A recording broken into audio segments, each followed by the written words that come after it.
निगमकल्पतरोर्गलितं फलं सुखमुखादमृतस्रवसंयुतं शिवसौभागवतमरसमालयं मुहुरहो रसिका विष्णुभापिका।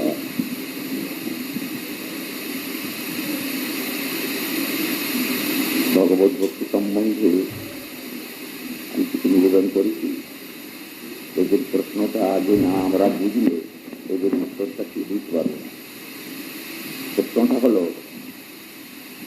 ভজন অনুরূপ ফল।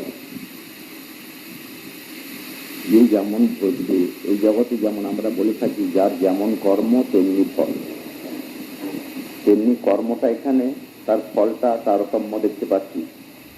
ফলের তারতম্য, কেউ মানে কত লোকের অন্ন দান করে, কেউ নিজের অন্ন জোগাড় করতে পারে না। এই যেমন তারতম্য, কেউ সুখে স্বচ্ছন্দে জীবন কাটায়, কেউ গোটা জীবন দুঃখে কাটায়। এই যেমন যার যেমন কর্ম তেমনি ফলের তারতম্য সবাই ভোগ করছে, তেমনি সাধন জগতেও ফলের তারতম্য আছে। সাধন জগতেও ফলের তারতম্য আছে। তার মধ্যে শাক্ত, শৈব, সৌর, গানপত্য যে সকল সম্প্রদায় আছেন, শক্তি উপাসনা করলে শক্তির ধামে, দেবী ধাম বলা হয়, দেবী ধামে তারা গমন করবে। যারা শিব উপাসনা করেন তারা শিবধামে গমন করবেন। যারা গণপতি উপাসনা করেন তারা গণপতির ধামে যাবেন। যারা সূর্যের উপাসনা করবেন তারা সেখানে যাবেন।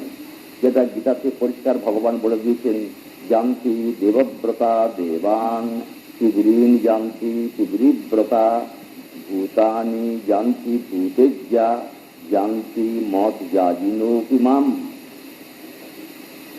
দেবব্রত যারা দেবতার আরাধনা করে তারা দেবলোকে গমন করে। যে যার আরাধনা করবে সে সেখানে যাবে।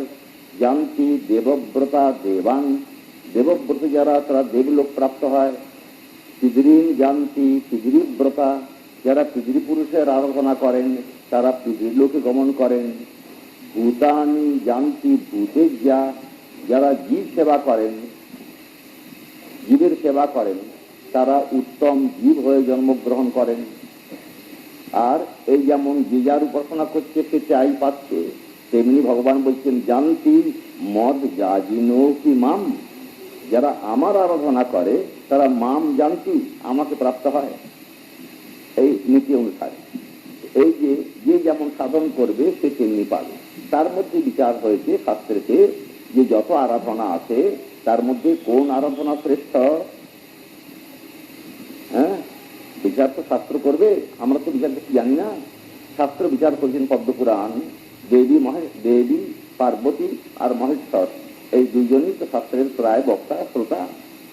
মহেশ্বরকে জিজ্ঞাসা করেছেন দেবী পার্বতী যে যত আরাধনা আছে তার মধ্যে কোন আরাধনা শ্রেষ্ঠ। মহেশ্বর উত্তর করেছেন আরাধনানাং সর্বেষাং বিষ্ণুর আরাধনাং পরম তস্মাৎ পরতরং দেবী তদীয়ানাং সমর্চনম। মহেশ্বরের বাক্য, শিব বাক্য। যত আরাধনা আছে তার মধ্যে বিষ্ণু আরাধনা শ্রেষ্ঠ।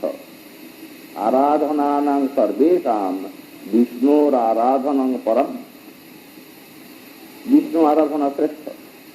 তস্মাৎ পরতরং দেবী, বিষ্ণু আরাধনা অপেক্ষা পরতর মানে শ্রেষ্ঠতর আরো আরাধনা আছে। সেটা কোন আরাধনা না তদীয়ানাং সমর্চনম, বিষ্ণু সম্বন্ধী যে সকল ব্যক্তি মানে বৈষ্ণব তাদের যে আরাধনা তাহা বিষ্ণু আরাধনা অপেক্ষা শ্রেষ্ঠতর। তাই মহাজন বলেছেন, শাস্ত্র বাক্যই মহাজন বলেছেন, আমরা বুঝি না। মহাজন বলছেন ঠাকুরের ঠাকুর আমার বৈষ্ণব গোসাই। ঠাকুরের ঠাকুর, ঠাকুরের ঠাকুর বুঝতে ভুল হলে অসুবিধা হয়ে গেছে। শাস্ত্রের নিদর্শন রয়েছে যে যিনি ওই যে গজেন্দ্র মোক্ষণ, যে হাতিকে ভগবান রক্ষা করেছিলেন কুম্ভীরের গ্রাস থেকে, সে হাতি কে ছিল, কেন হাতি হলো? উনি ছিলেন ইন্দ্রদ্যুম্ন রাজা। হরিপাদ পদ্ম আরাধনা করছিলেন বসে বসে, চন্দন তুলসী হরিপাদ পদ্ম দিচ্ছিলেন। এমন সময় অগস্ত্য ঋষি বৈষ্ণব তিনি দরজায় এসে ডাক দিয়েছেন, মহারাজ আমি অগস্ত্য ঋষি, অতিথি। রাজা কথাটা কানে শুনেছেন, কিন্তু মনে বিচারটা ঠিক করতে পারেননি যে আমি তো ভগবানের আরাধনা করছি, এই সময় কি আমার উঠে যে অতিথি সম্মান করাটা ঠিক হবে? ভগবানের আরাধনার চেয়ে আর কি বড় আছে? অতএব রাজা উঠল না। অতিথি সম্মানে, বৈষ্ণব সম্মানে রাজা উঠল না। ভগবানের আরাধনা কি বড় মনে করলো? অগস্ত্য ঋষি অভিশাপ দিয়ে দিলেন,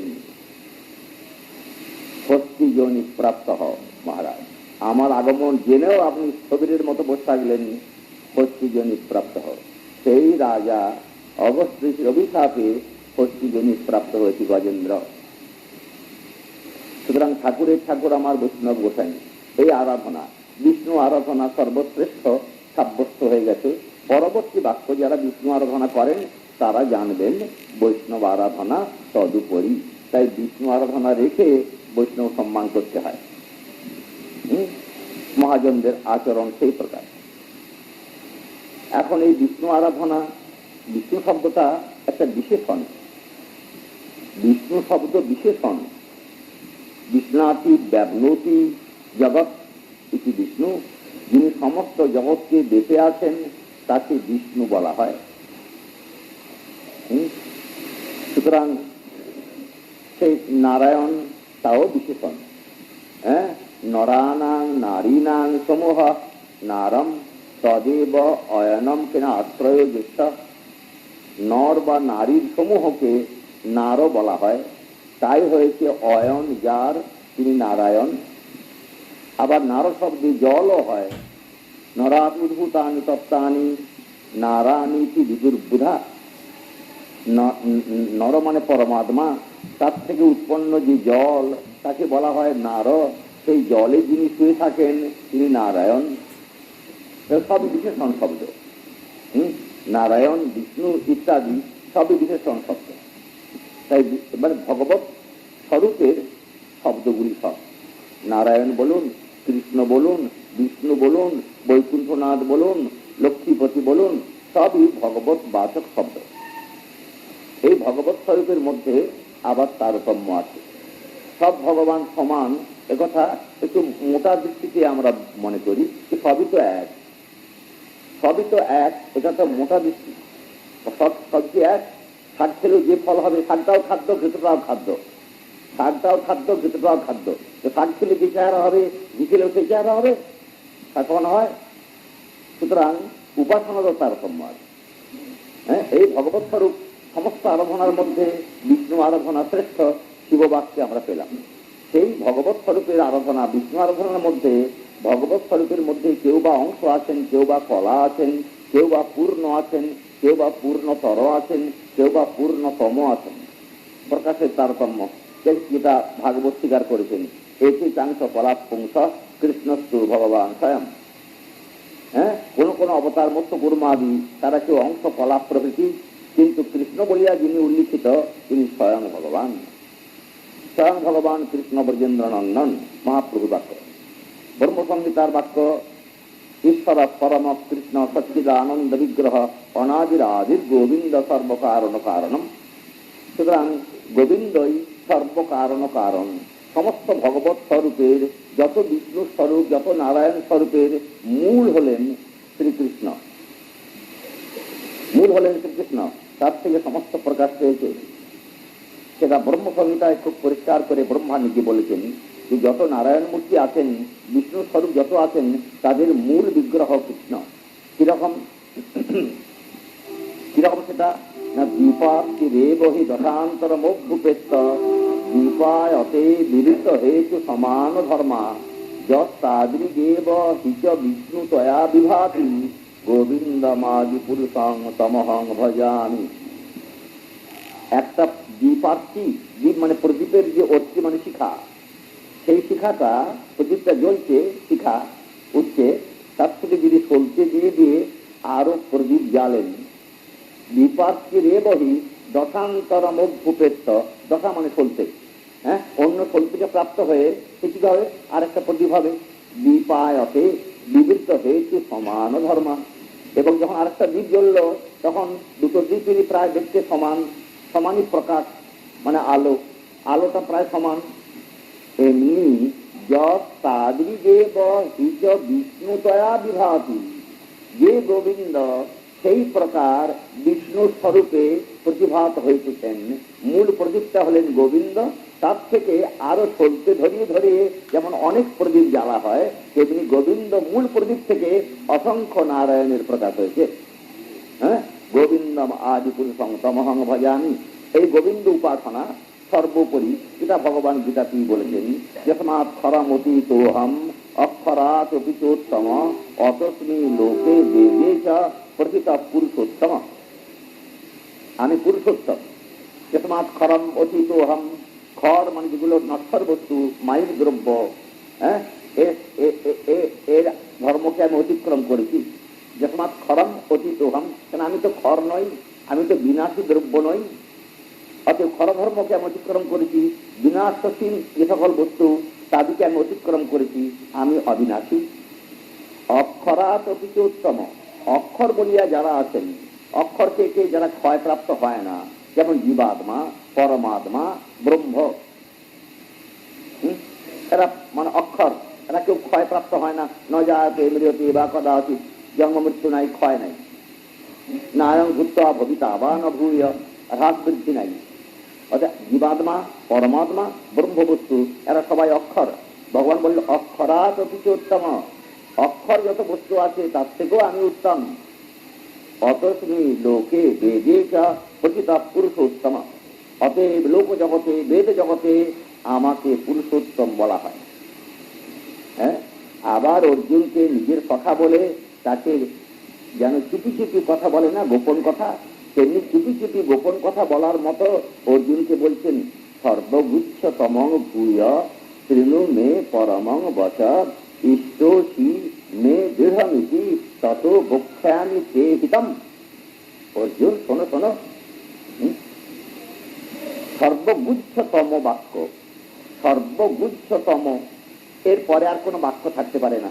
যে বাক্যের বিশেষণ হয় সর্বগুচ্ছতম, এক তো গুচ্ছ প্রথম হলো গুচ্ছ, তারপরে গুচ্ছতর মাত্রা বাড়ছে, তারপরে গুচ্ছতম। এই গুচ্ছতম হলে বাক্য প্রায় শেষ হয়ে গেল, এরপরে আর কোনো বস্তু থাকতে পারে না। তারপর আবার লাগানো হয়েছে গুচ্ছতম, যদিও অনেক অনেক থাকে, তাদের মধ্যে যিনি সর্বগুচ্ছতম সেই বাক্য আমি তোমায় বলিতেছি। সর্বগুচ্ছতম ভূয় তৃণু মে পরমং বচ, আমার পরম বাক্য, যে বাক্য সর্বগুচ্ছ বস্তু তম, যার পরে কোনো বস্তু নাই। তোমাকে আমি কথা বলছি কেন?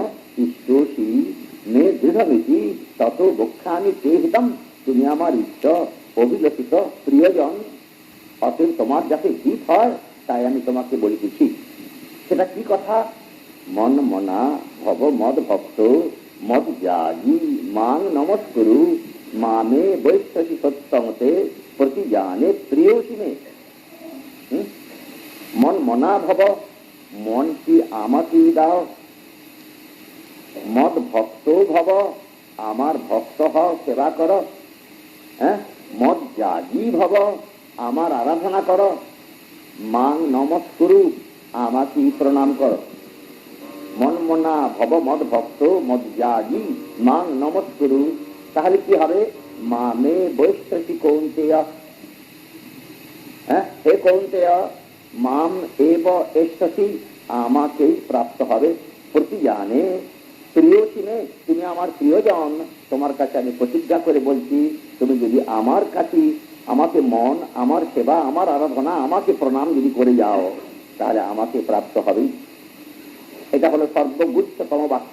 তাহলে কৃষ্ণ আরাধনা সর্বগুচ্ছতম বাক্যের মধ্যে পড়লো, এরপরে আর কোনো বাক্য হয় না। তাহলে এখানে গীতাতে নির্ণয় হয়ে গেছে, কৃষ্ণ উপাসনা সকল উপাসনা অপেক্ষা বিষ্ণু আরাধনা শ্রেষ্ঠ। সেও বাক্যে বিষ্ণু যত আছেন তাদের মধ্যে কৃষ্ণ আরাধনা সর্বশ্রেষ্ঠ। কৃষ্ণ বাক্যটা পাওয়া গেল, সেও বাক্য পাওয়া গেল, সমস্ত আরাধনার মধ্যে বিষ্ণু আরাধনা শ্রেষ্ঠ। হ্যাঁ, আর বিষ্ণু বলতে গেলে অনেক বস্তু আছেন, অনেক নারায়ণ আছেন, তার মধ্যে কোন আরাধনা করলে সর্বশ্রেষ্ঠ হবে? তখন কৃষ্ণ বাক্যে সাব্যস্ত হলো যে কৃষ্ণ আরাধনাই সর্বশ্রেষ্ঠ। সর্বধর্মান পরিত্যজ্য মাম একং শরণং ব্রজ অহং ত্বাং সর্বপাপেভ্যো মোক্ষয়িষ্যামি মা শুচ। এখন এই কৃষ্ণারাধনা করতে গিয়ে কেউ বা কি দিয়ে করবেন, আরাধনাটা কি, উপাসনাটা কি দিয়ে করবেন? সাধ্য সাধন দুটো বস্তু তো। সাধ্য যদি কৃষ্ণ হয়, যাকে পেতে হবে তিনি হচ্ছেন কৃষ্ণ। যা দিয়ে পেতে হবে তার নাম সাধন। যা দিয়ে পেতে হবে তার নাম সাধন, সাধ্য সাধন। তো কৃষ্ণ যদি সাধ্য হন, কৃষ্ণের পাদপদ্ম যদি আমার প্রাপ্য সাধ্য হয়, তাহলে তার সাধনটা কি হবে? ভক্তি। হ্যাঁ, ভক্তি। ভক্তি কিরকম জিনিস?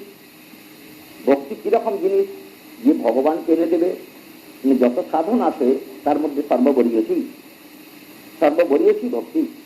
এই ভক্তি তার চেহারাটা শাস্ত্রকার ধরে দিয়েছেন শ্রবণ কীর্তন স্মরণ বন্দনাদি রূপে। নববিধা ভক্তিকে প্রধান করে রাখা হয়েছে। যদিও ভক্তির অনেক অঙ্গ দেখা যায় আছে শাস্ত্রে, তার মধ্যে প্রধানত 9টিকে ভক্তির অঙ্গ রূপে দেখানো হয়েছে। প্রহ্লাদ মহারাজ দেখিয়ে গেছেন শ্রবণং কীর্তনং বিষ্ণু স্মরণং পাদ সেবনম অর্চনং বন্দনং দাস্যম সক্ষম আত্মনিবেদনম ইতি পুংসার্পিতা বিষ্ণু ভক্তিশ্চেদ নবলক্ষণা ক্রিয়েত ভগবত শ্রদ্ধা তন্মন্যে গীতমুত্তমম। প্রহ্লাদ মহারাজ বলেছিলেন পিতা হিরণ্যকশিপুকে, তারই অধ্যয়ন উত্তম হয়েছে, তারই লেখাপড়া শেখাটা উত্তম হয়েছে যদি ভগবান বিষ্ণুতে নববিধা ভক্তি অর্পণ করিয়া যাজন করে। যাজন করে অর্পণ নয়, অর্পণ করিয়া যাজন। শ্রবণং কীর্তনং বিষ্ণু স্মরণং পাদ সেবনম অর্চনং বন্দনং দাস্যম সক্ষম আত্মনিবেদনম। এই প্রকার ভগবানের নাম রূপ গুণ লীলা, এর শ্রবণ, এর কীর্তন, এর স্মরণ, ভগবানের অর্চনা প্রভৃতি এই ভক্তির অঙ্গ এক একটি অঙ্গ এমনই শক্তিমান, এক একটি অঙ্গ যে প্রতি অঙ্গই যদি আপনি একটি অঙ্গ সাধন করেন তাহলে আপনাকে কৃষ্ণ দিয়ে দেবে। এমনই সামর্থ্যবান ভক্তির প্রতিটি অঙ্গ। এই 9টির মধ্যে প্রতিটি অঙ্গই এমনই সামর্থ্যবান, যদি একটিকে অবলম্বন করেন আপনি কৃষ্ণ পাবেন। কে কোথায় পেয়েছে তারও শাস্ত্র জোগাড় করে দেখেছি উদাহরণ। শ্রীবিষ্ণু শ্রবণে পরীক্ষিত অভবৎ বৈয়া সতী কীর্তনে প্রহ্লাদ স্মরণে তদঙ্ঘ্রি ভজনে লক্ষ্মী পৃথু পূজনে অক্রুরস্তভিবন্দনে কপিপতির দাস্যেত সখ্যের্জুন সর্বসাধম নিবেদনে বলিরভূ কৃষ্ণাপ্তিরে সাংপরা। এদের কৃষ্ণাপ্তি মানে কৃষ্ণ প্রাপ্তি, পরা কৃষ্ণ প্রাপ্তি হয়েছিল। কার কার? শ্রীকৃষ্ণ শ্রবণে পরীক্ষিত অভবৎ। মহারাজ পরীক্ষিত শুধু ভাগবতের কথা, কৃষ্ণ কথা সুখদেব বলেছেন, তিনি খালি কানে শুনেছেন। শ্রবণ রূপ যে একটি অঙ্গ, তাই যাজন করে মহারাজ পরীক্ষিত কৃষ্ণ পাদ পদ্ম পেয়েছেন। শ্রীকৃষ্ণ শ্রবণে পরীক্ষিত অভবৎ বৈয়াসতী কীর্তনে। বৈয়াসতী সুখদেব গোস্বামী তিনি ভাগবতী কথা কীর্তন করেছেন, তিনি আর কিছু করেননি, তাতেই তিনি কৃষ্ণপাদ পদ্ম পেয়েছেন। প্রহ্লাদ স্মরণে, প্রহ্লাদ স্মরণ করেছেন। তদঙ্ঘ্রি ভজনে লক্ষ্মী, চরণ সেবা করেছেন লক্ষ্মী। পৃথু পূজনে, মহারাজ পৃথু পূজা করেছেন। অক্রুর খালি স্তুতি করেছেন, তাকে কৃষ্ণ পেয়েছিলেন। অক্রুর অভিবন্দনে কপিপতির দাসে, কপিপতি হনুমানজি আমি রামচন্দ্রের দাস, এই যে তার অভিমান, এটি রামচন্দ্রের পাদ পদ্ম পেয়েছেন। সখ্যের জন্য সখ্য করে কৃষ্ণের সঙ্গে সখা সম্বন্ধ করে অর্জুন পেয়েছে। আর বলি সর্বসাধম নিবেদনে বলিরভূ, বলি মহারাজ সর্বস্ব দিয়েছেন, নিজেকে পর্যন্ত দিয়েছেন, দিয়ে আত্মনিবেদন এই করে বলি মহারাজও কৃষ্ণপাদ পদ্ম পেয়েছেন। এক এক অঙ্গ যাজন করে এত কৃষ্ণপাদ পদ্ম পাওয়া যায়। তাই মহাজন বলেছেন এক অঙ্গ সাথে কেহ সাথে বহু অঙ্গ। এই নববিধা ভক্তির মধ্যে সুখদেব গোস্বামী পাদ বাছাই করেছেন 3 অঙ্গ প্রধান। নববিধাই প্রধান, 9টাই প্রধান, তার মধ্যে 3 আরো প্রধান। সে 3কে শ্রবণ কীর্তন স্মরণ। শ্রবণ কীর্তন স্মরণ, এই 9এর মধ্যে 3 প্রধান। যেটা সুখদেবের বাক্য ভাগবতে, তস্মাৎ ভারত সর্বাত্মা ভগবান হরিশ্বর শ্রোতব্য কীর্তিতব্য সপ্তব্যচ্ছতা ভয়ম। অভয়ম ইচ্ছতা, যে ব্যক্তি নিজের অভয় চাইছে, আর কোথাও ভয় আসবে না, কোনো জায়গার থেকে ভয় আসবে না, এমন একটা অবস্থা আমার চাই, এই যার প্রয়োজন হয়েছে, সে কি করবে? ভগবান হরি শ্রোতব্য, ভগবান হরি কীর্তিতব্য, ভগবান হরি সন্তব্য। সে ভগবান হরিকে শ্রবণ করুক, ভগবান হরিকে কীর্তন করুক, ভগবান হরিকে স্মরণ করুক, হ্যাঁ, কানেতে হরি ধরুক, বচনে হরি ধরুক, মনেতে হরিকে ধরুক। তাহলে শ্রবণ কীর্তন স্মরণ তিনটে অঙ্গ সুখদেব নিজে বাছাই করলেন 9 মধ্যে। 3 মধ্যে আবার সুখদেব নিজেই বাছাই করছেন। 3 মধ্যে কে শ্রেষ্ঠ? সুখদেব নিজে বাছাই করছেন রাজা পরীক্ষিতের কাছে।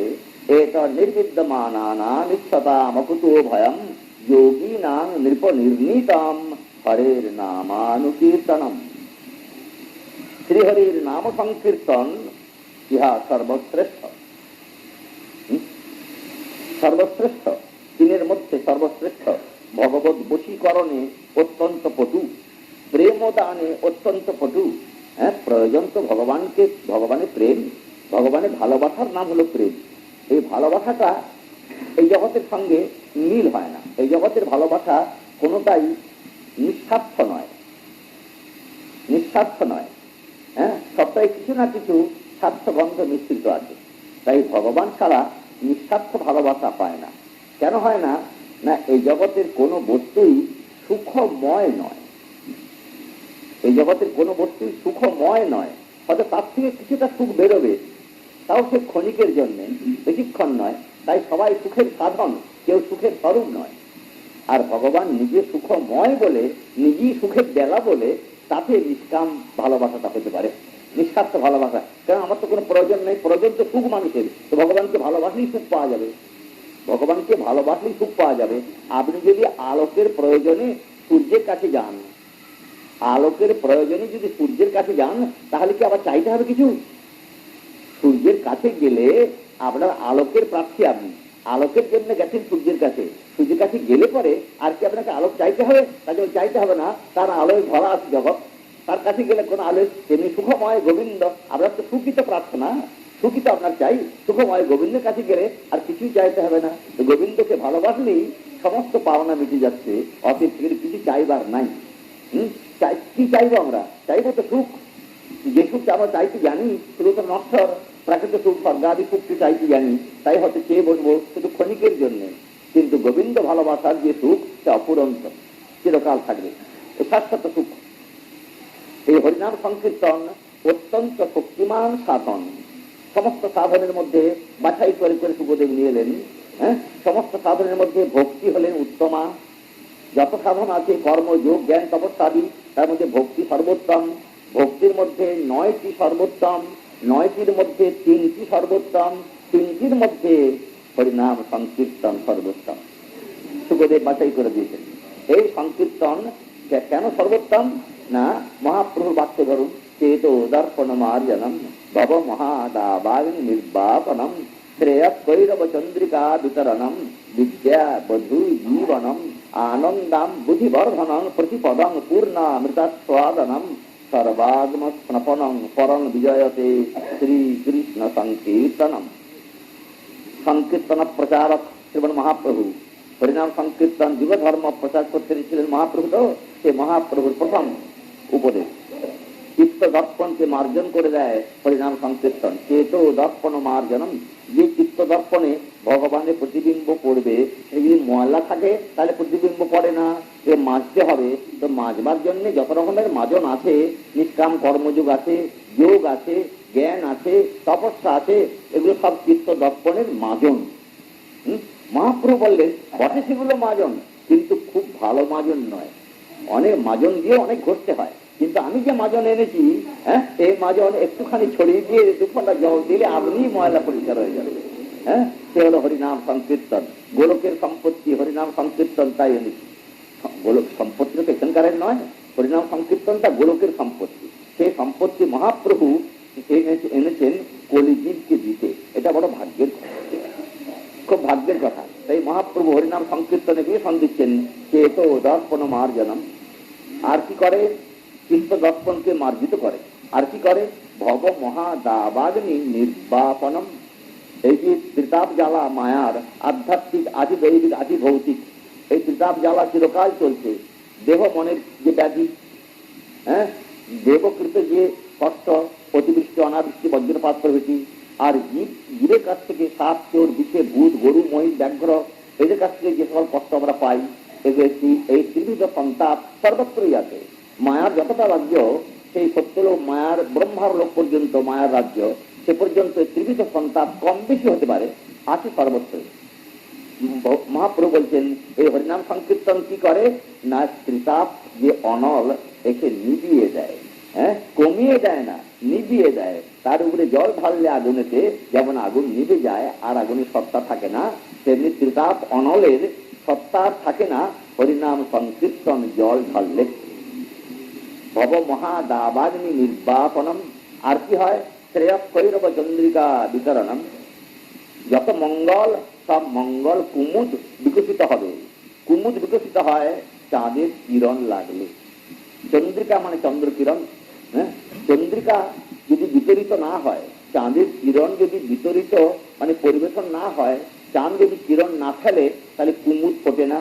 মহাপ্রভু বলছেন যত মঙ্গল আছে, হ্যাঁ, শুভ মঙ্গল, সেগুলো হচ্ছে কুমুদ যেন, তাকে বিকাশ করবার মানে মঙ্গল আবির্ভাবের হেতু কি না শ্রীকৃষ্ণ সংকীর্তনম। এই সংকীর্তনই চাঁদের কিরণের মতো সকল মঙ্গল কুমুদকে বিকশিত করবে। আর বিদ্যা বধূ জীবনম, যত প্রকার বিদ্যা আছে, অষ্টাদশ মহাবিদ্যা আছে, সমস্ত বিদ্যার জীবনী শক্তি হলেন কৃষ্ণ নাম। হ্যাঁ, কেন নারদ ঋষি বলেছেন ভাগবতে, সা বিদ্যা তর মতির জয়া, তাকেই বিদ্যা বলা যায় যাতে কৃষ্ণে মতি হয়। সা বিদ্যা তর মতির জয়া, তাকে ভগবান নিজে বলেছেন শব্দ ব্রহ্ম নিষ্ণাত ন নিষ্ণায়াত, পরে যদি শ্রমস্ত শ্রম ফল ভজে নিবরক্ষত। দেখো উদ্ধব, শব্দ ব্রহ্ম মানে শাস্ত্র খুব পড়েছে, কিন্তু পরব্রহ্ম যে আমি, আমাকে ভজে না, তার শাস্ত্র জ্ঞানের কোনো লাভ হয়নি, কোনো পরিশ্রমের কোনো ফল হয়নি। তাহলে সমস্ত বিদ্যার জীবনটা কোথায়, প্রাণ প্রতিষ্ঠা কোথায়, শ্রীকৃষ্ণ ভজনে। তাই মহাপ্রভু বললেন বিদ্যা বধূ জীবনম, বিদ্যার যে বধূ তার যেন জীবন রয়েছে কৃষ্ণ নাম সংকীর্তন। আর আনন্দাম বুদ্ধিবর্ধনম প্রতিপদম পূর্ণামৃত স্বাদনম, আর আনন্দ সাগর উদ্বেলিত হয় কৃষ্ণ নাম সংকীর্তনে। আর নাম সংকীর্তনের প্রতি অক্ষরে অক্ষরে পূর্ণ অমৃতের আস্বাদ উঠবে। আর সর্বাত্ম স্নপনম, সমস্ত আত্মাকে সিঞ্চিত করে। অন্য সাধনে সকল আত্মার কল্যাণ করবার কোনো পন্থা নাই। আপনি যোগ করুন, নিজেরই কল্যাণ, জ্ঞান করুন, সে নিজেরই কল্যাণ, তপস্যা করুন, নিজেরই কল্যাণ। আপনি 10টি আত্মার কল্যাণ করতে পারছেন না। কোন সাধন নাই যে সকল আত্মার কল্যাণ করতে পারেন আপনি। আপনি তো মানুষ, আপনার তো কর্তব্য আছে, হ্যাঁ, যেমন স্বাভাবিক কর্তব্য আমরা যে নিজে এক মুঠো খেতে পায় তাকে চেষ্টা করতে হবে অপরকে এক মুঠো দিতে পারি কিনা, এটা মানুষের কর্তব্য। হ্যাঁ, আমি যদি এক মুঠো খেতে পাই তা আমার চেষ্টা থাকবে আরেকজনকে আমি এক মুঠো দিতে পারি কিনা, এটা।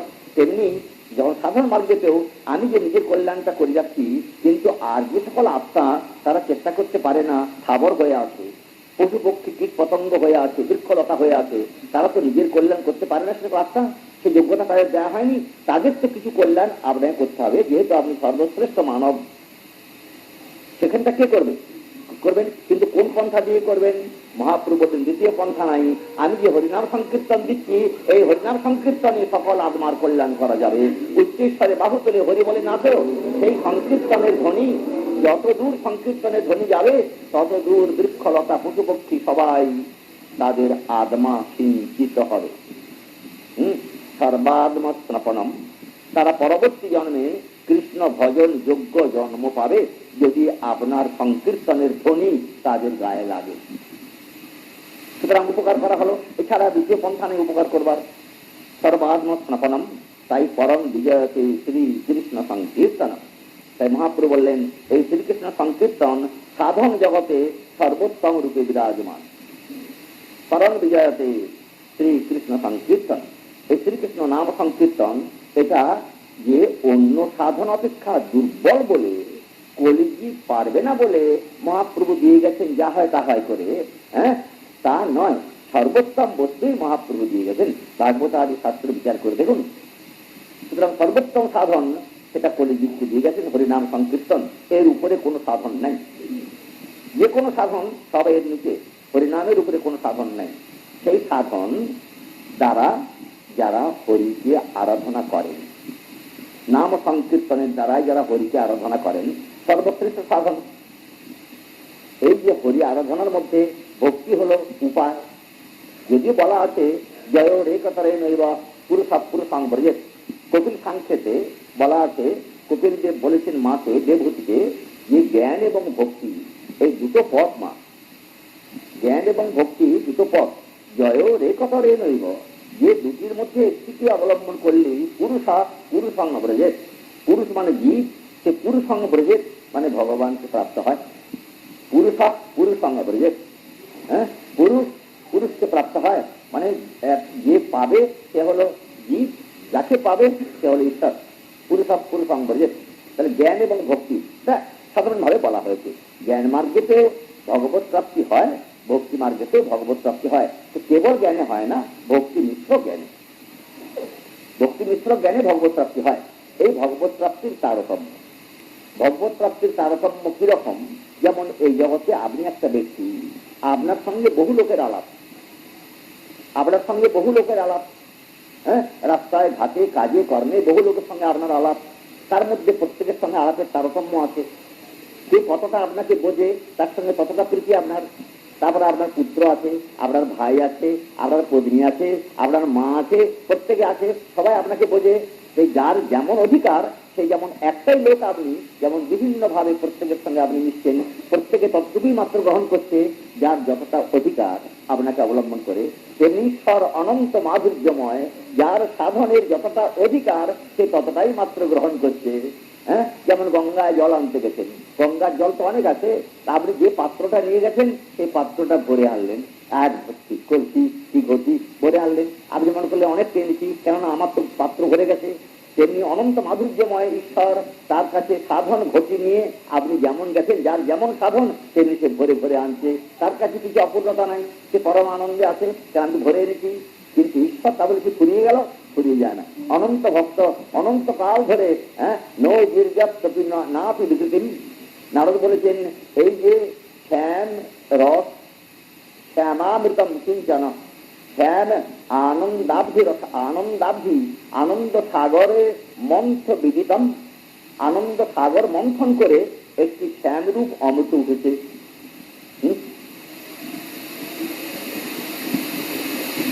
কি অমৃত সেটি? শ্যামামৃতটা কি? কৃষ্ণ। সেই শ্যামামৃতটিকে যে পরিবেশন করে, বলে সেখানে তো মোহিনী অবতারে ভগবান মোহিনী রূপ ধারণ করে অমৃত পরিবেশন করেছিলেন। এখানে তোমার যে আনন্দ সাগর মন্থন করে যে শ্যাম অমৃত উঠেছে কৃষ্ণ, একে কে পরিবেশন করে? বলে কৃপা মোহিনী।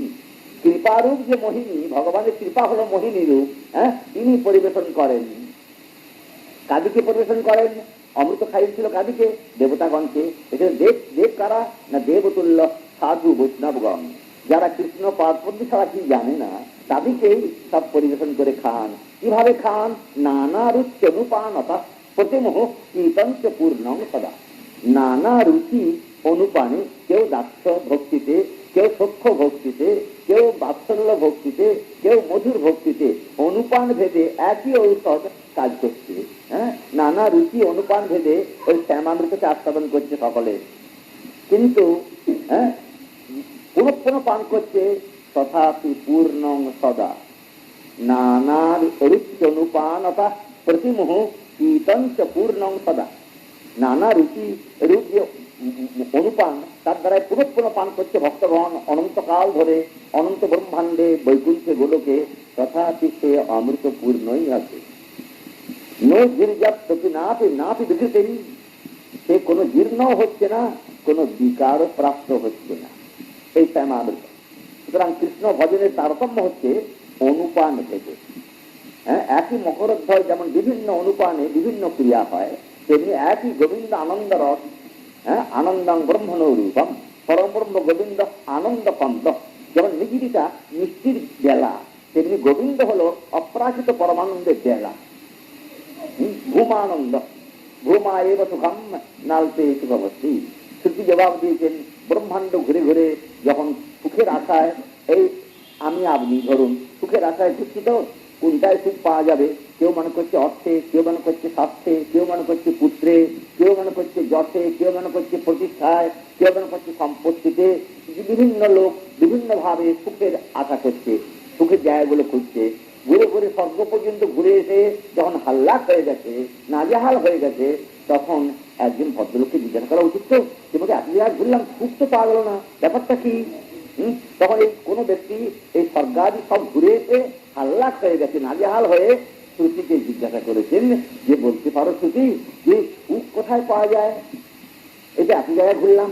শ্রুতি বললে যে বাবা, হ্যাঁ, ভূমা এব সুখম নালতে সুখম হচ্ছি। ভূমা যে গোবিন্দ, সেখানেই সুখ আছে, অল্পে মানে মায়ার সৃষ্টিতে সুখ নাই। বলেছিল যে সুখময় গোবিন্দ, তাকে আস্বাদন করছে বিভিন্ন অনুপান দিয়ে। সুখটাই বিভিন্ন হচ্ছে, সুখটাই বিভিন্ন হচ্ছে। একটাই ব্যক্তি, আপনি আপনার ব্যক্তিবর্গ আপনাকে প্রভু বলে ভালোবাসে, হ্যাঁ, আপনার বন্ধু যারা তারা আপনাকে সখা বলি ভালোবাসে, লোকটা কিন্তু আপনি একটা। আপনার যারা পিতামাতা আছেন তারা পুত্র বলি আপনাকে ভালোবাসে, আপনার যে পত্নী আছেন তিনি পতি বলি আপনাকে ভালোবাসে। এই ভালোবাসাটা একটাই লোক আপনি, কিন্তু বিভিন্ন আস্বাদ হচ্ছে, যেমন ভাবের তারতম্যে। তেমনি একই আনন্দখণ্ড গোবিন্দ, তাকে দাস্য সক্ষ বাৎসল্য মধুর এই অনুপান ভেদে, সাধন ভেদে গোবিন্দের আস্বাদটা ভিন্ন ভিন্ন হয়ে যাচ্ছে। এই যে ভিন্ন ভিন্ন আস্বাদ হচ্ছে, এর মধ্যে আবার প্রকারান্তর আছে। প্রকার কি? ঐশ্বর্য জ্ঞান মিশ্রিত আর শুদ্ধ প্রেম। প্রেম মানে ভালোবাসা। ভালোবাসাটা আপনি এই জগতেও বুঝবেন, নিখুঁত ভালোবাসা কোনটা, যেটা কোনো হেতু নাই, নির্হেতু যে ভালোবাসা, সেটাই হলো ভালোবাসা।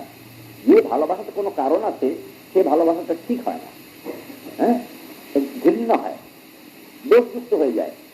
কোনো কারণে আপনাকে ভালোবাসছি, আপনাকে খুব, ওই আমি আমাদের কোনো একজন ছিল নিবারণ মুখ্য মশাই, তিনি আসল মুখ্য মশাই একটু বড় লোক ছিলেন, তার কাছে এসে বন্ধুত্ব করতে লাগলেন। কত বন্ধুত্ব করতে লাগলেন, প্রতিদিনই আসেন, প্রায় প্রায় আসেন, এক পা করে মিষ্টি নিয়ে আসেন, কোনদিন গরম জিলিপি, কোনদিন রসগোল্লা, মিষ্টি নিয়ে আসেন, এরকম রোজ রোজ আসে। আসল মুখ্য মশাই বুঝতে পারে না, বলছে বন্ধুত্ব করতে আসছি বোধ হয়, আজকে আজকে আজকে এপাড়া ওপাড়ায় বাড়ি। কয়েকদিন হওয়ার পরে একদিন যখন জমে বেশি বন্ধুত্বতেই, তখন নিবারণ মুখী মশাই একদিন সন্দেশ আনছেন, তিনি বলে বসলেন যে আসু বাবু, এই 500 টাকা দিন কতকের জন্য ধার দিতে হয়। তখন আসু বাবু বললেন, ওরে বাবা, এই জন্যই ভালোবাসা? তাহলে যদি ভালোবাসার মধ্যে হেতু থাকে, তাহলে সেই ভালোবাসাটা ঘৃণ্য হয়ে যায়। হ্যাঁ, সেই গোবিন্দকে ভালোবাসছি আমি, দাক্ষরসই বাসি, সক্ষরসই বাসি, বাৎসল্য রসই বাসি, আর মধুর রসই বাসি। ভালোবাসাটা যদি তার মধ্যে কারণ থাকে কিছু, তাহলে ভালোবাসাটা ঘৃণ্য হয়ে যায়। এই জগতের ভালোবাসায় যদি কারণ থাকলে ঘৃণ্য হচ্ছে, তাহলে অপ্রাকৃত রাজ্যের ভালোবাসা তো বটেই। তাই ভালোবাসাটা, গোবিন্দ ভালোবাসাটা যদি কারণ শূন্য হয়, তারই নাম শুদ্ধ প্রেম। কারণ শূন্য হওয়া যায়, হ্যাঁ, নির্হেতু ভক্তি, যেটা ভগবান কপিল সাংখ্য যোগে বলে গেছেন মাকে, অনিমিত্তা ভাগবতী ভক্তি সিদ্ধের গড়িয়েছি। অনিমিত্তা ভাগবতী ভক্তি, যে ভক্তিতে কোনো নিমিত্ত থাকবে না, কারণ থাকবে না, হ্যাঁ, এটার জন্য আমি গোবিন্দকে ভজছি, এটা হবে না। পুত্র পাওয়ার জন্য গোবিন্দকে ভজছি, স্বর্গ পাওয়ার জন্য গোবিন্দকে ভজছি, মুক্তি পাওয়ার জন্য গোবিন্দকে ভজছি, তা হবে না। কোনো কারণ থাকবে না, নিমিত্ত থাকবে না, এর নাম হবে শুদ্ধা ভক্তি। এই শুদ্ধা ভক্তি থেকে এর নাম হলো প্রেম। বিনা কারণে গোবিন্দ ভজছি। কেন ভজছি? ভালো লাগে, ভালো লাগে। হ্যাঁ, একটি সুন্দর ছেলে, তাকে যেমন আপনি বিনা কারণেই ভালোবাসেন। সুন্দর ছেলে, আপনি পথিক রাস্তা দিয়ে চলে যাচ্ছেন, পথিক রাস্তা দিয়ে চলে যাচ্ছেন আপনি, একটি ছেলে, সুন্দর ছেলে দাঁড়িয়ে আছে, 5 বছরের বয়স, একটি ছেলে খুব সুন্দর দাঁড়িয়ে আছে। আপনি দেখে শুনতে দাঁড়ালেন। কেন দাঁড়ালেন? আপনি তো পথিক, পথে চলবেন, দাঁড়ালেন কেন? তার সৌন্দর্য আপনাকে আকৃষ্ট করেছে, দাঁড়ালেন। হ্যাঁ, একটুখানি গাড়িটা শুনলেন, কি বাবা কোথায় বাড়ি, কাদের ছেলে তুমি, একটু বললেন। এই যে শুনলেন, বললেন, কোনো প্রয়োজন নাই, কে করে কেন করলো, তার সৌন্দর্য আকৃষ্ট আপনি করলেন। তাহলে এটা বিনা কারণে কার্যোৎপত্তি হচ্ছে। বিনা কারণে গোবিন্দ ভজন চাই, বিনা কারণে গোবিন্দ ভজন চাই, কোনো কারণ নাই। কিন্তু তাতে কি আমার দুঃখ হবে? আমি তো কারণগুলো কিছু বললাম না, আমার মনে তো অনেক কারণ গজগজ করছে। হ্যাঁ, শাস্ত্র বললে বাবা কোনো কারণে গোবিন্দ ভোজ না, কিন্তু আমার মনে তো অনেক কারণ। কি কারণ? না এই পুত্র কামনা, অর্থ কামনা, স্বার্থ কামনা, আয়ু কামনা, স্বর্গ কামনা, মুক্তি কামনা, কত রকমের কামনা যে গজগজ করছে। সেই এখন যদি গোবিন্দকে কিছু না বলি, আমার গোবিন্দ ভজনে যদি কোনো নিমিত্ত না থাকে, তাহলে আমার তো সব কামনাগুলো পূরণ হবে কি করে? বললে, আরে বাবা, যেমন সর্বতীর্থময়ী গঙ্গা, শাস্ত্রে বলা আছে সকল তীর্থে স্নান করতে যদি কেউ না পারে, শাস্ত্র বলছে শুধু গঙ্গা স্নান করো, সব তীর্থে স্নান করা হয়ে যাবে। হ্যাঁ, তেমনি অনন্ত কোটি ব্রহ্মাণ্ডে বৈকুণ্ঠে যত সুখ আছে, সমস্ত সুখ একটা পুত্র পাওয়া তো প্রাকৃত সুখ, সেটাও মরে যাবে দিন কথা পরে। সুতরাং এই পাওয়া তো সুখ কি, যত অপ্রাকৃত সুখ আছে তারও সাগর গোবিন্দ। ওইখানে যদি ডুব দিতে পারো নিজের ভজনে, হ্যাঁ, যদি ডুব দিতে পারো, তাহলে দেখবে সমস্ত পূরণ হয়ে গেছে। সেখানে মুক্তি সুখও, প্রাকৃত ব্রহ্মাণ্ডের সুখ তো সামান্য, মুক্তি সুখও লাগে না। যে মুক্তি সুখ পাওয়ার জন্য জ্ঞানীগণ ব্রহ্মানন্দ লাভ করে সেই মুক্তিতে যাচ্ছেন, সাজুজ্যে যাচ্ছেন, সে মুক্তি কৈবল্যে যাচ্ছেন, সে মুক্তিও লাগে না। ভক্তগণ ভক্তির সুখে, কৃষ্ণ ভালোবাসা সাথে যে সুখ, সেই সুখে সুখী কি বলেছেন ভাগবতী যে সুখী স্থিতি আছে তাতে বলা আছে, হ্যাঁ, যে নপরিরসন্তি কেচিৎ অপবর্গমপি ঈশ্বরতে। এই ঈশ্বর তোমার যে চরিত, সেই চরিত্র পরিবর্ত পরিশ্রমণা, তোমার চরিত্ররূপ যে মহা আনন্দ সাগর, সে আনন্দ সাগরে যারা শ্রবণ কীর্তন করে, কি বলছেন, দুরবগম আদমতত্ত্ব নিগমায় তবাত্মতন চরিত মহামৃতাবধি পরিবর্ত পরিশ্রমণা নপরিলসন্তি কেচিৎ অপবর্গমপি ঈশ্বরতে চরণ সরোজ হংস কুল সঙ্গ বিসৃষ্ট গৃহা। স্তুতি দশমস্কন্ধের 87 অধ্যায় শ্রুতিগণ ভগবানের যে স্তুতি করেছিলেন, সেই স্তুতিটা সুখদেব তুলে দিয়েছেন। কখন স্তুতি করেছিলেন? প্রলয় কালে। এখন সৃষ্টি নাই, প্রলয়। তখন প্রলয় কালে যোগ নিদ্রায় নিদ্রিত ভগবান, আবার সৃষ্টিকাল আসবে, হ্যাঁ, জেনে শ্রুতিগণ ভগবানকে জাগাচ্ছেন। তিনি না জাগলে তো সৃষ্টি হবে না, তাই ভগবানকে জাগাচ্ছে। জাগাবে কি বলে? স্তুতিগান করে করে ভগবানকে জাগাচ্ছে শ্রুতিগণ। সেই স্তুতিটা সুখদেব তুলে দিয়েছেন। তারপর বলছেন যে তোমার চরিত্র দুর্বোধ জানা যায় না, দুর্জ্ঞেয় চরিত্র তুমি, দুর্জ্ঞেয় স্বরূপ তোমার, সেই দুর্জ্ঞেয় স্বরূপ তোমার জানবার কোনো উপায় নাই। তাই তুমি তোমার তত্ত্বকে জানাবার জন্যে তুমি এই জগতে আসো। প্রপঞ্চ জগতে তোমার আবির্ভাব হয়, নিত্যধাম হতে তুমি যেখানে আসো, তোমার সেই সচ্চিদানন্দ তনু যে নিয়ে আসো, সে নিয়েছে তার যে লীলা প্রকাশ পায়। যেমন বৃন্দাবনে এসেছিলে, তার যে লীলা প্রকাশ পেয়েছে, সেই লীলা কথাগুলি কেমন না মহা অমৃতাব্ধি, মহা অমৃত সাগর। সেই সাগরে যারা সন্তরণ করে, সাঁতার কাটে, তোমার লীলা সাগরে, অমৃত সাগরে যারা সাঁতার কাটে, কি দিয়ে সাঁতার কাটে? দুটো হাত নাড়তে হবে। তেমনি শ্রবণে কীর্তনে দুটো হাত নাড়ার মতো যারা শ্রবণ কীর্তনের দ্বারা সাঁতার কাটে তোমার লীলামৃত সাগরে, তারা পরিবর্ত পরিশ্রমণা, তারা অনাদিকাল থেকে যে মায়ার মরুভূমিতে বিচরণ করে যে তাদের কষ্ট ছিল, সেই কষ্ট সব দূরীভূত হয়ে যায়। কেননা মরুভূমিতে বিচরণ করার পরে যদি কেউ অমৃত সাগরে সাঁতার কাটতে পায়, তার মরুভূমির কষ্টটা চলে যায়। তেমনি তোমার লীলারূপ যে অমৃত সাগর, তাতে যারা সন্তরণ করে শ্রবণ কীর্তনের দ্বারায়, তারা সমস্ত মায়া মরুভূমির ক্লেশ দূরীভূত করে, এবং তারা তখন এত আনন্দ পায় তোমার লীলার কীর্তনে, তোমার লীলার শ্রবণে এত আনন্দ পায় তারা, যে ন পরিলসন্তি কেচিৎ অপবর্গম অপিশ্বরতে। সেই ঈশ্বর তারা অপবর্গ মানে মুক্তিকেও ন পরিলসন্তি ইচ্ছা করে না, এত আনন্দ পায়। তো কৃষ্ণকে যদি এত আনন্দ পেল, তখন কি আমরা পুত্র বাসনা থাকবে নাকি? যখন মুক্তি বাসনা হচ্ছে দাঁড়াচ্ছে না, হ্যাঁ, কৃষ্ণ ভক্তি সুখের আগে মুক্তি বাসনাও দাঁড়াচ্ছে না, নুন হয়ে যাচ্ছে, তখন অন্য বাসনা সামান্য কথা, কবে দূরীভূত হয়ে গেছে। যেমন সূর্যের কাছে গেলে প্রাকৃত বাসনাগুলো কাম, অন্ধকার। প্রাকৃত বাসনাগুলো কাম বলা হয়েছে, প্রাকৃত বাসনার নাম কাম। যে কোনো বাসনা, সেগুলোর নাম কাম। সেগুলো কেমন চেহারা, কেমন অন্ধকার। অন্ধকারটা নিয়ে আপনি কৃষ্ণ ভজছেন। অন্ধকার তো আছে, আমরা তো এক কথায় বলতে পারি না যে আমার হৃদয়ে কোনো কামনা নাই, আমি কৃষ্ণই ভজি আর বিষ্ণুই ভজি। আমি কি বলতে পারি, হ্যাঁ, যে আমার হৃদয়ে কোনো কামনা নাই? এ কেউ বলতে পারে না। তো থাকলে দোষ কি? দোষ কিছু নাই, কামনা নেই ভজন। মহাজন বলছেন তাতে কি দোষ? যদি কেউ দুবস্তা অন্ধকার নিয়ে সূর্যের কাছে যায়, বড় বড় বস্তার দুবস্তা অন্ধকার ভরেছে, ভরে দুবস্তা অন্ধকার নিয়ে সূর্যের কাছে যাচ্ছে,